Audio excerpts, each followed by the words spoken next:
நான் உங்கள் சிப்பிப்பாறை ஜோதிடரசு ஆதிராகவன் ஜெயபாலாஜி. அதாவது என்ன சொல்கிறான்னா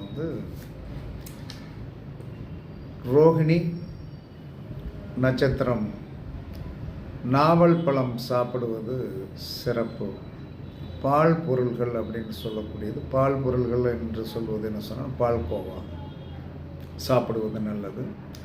அஸ்தம் ஆரஞ்சு பழம் சாப்பிடுவது நல்லது. திருவோணம் சீத்தாப்பழம், துளசி, பாக்கு.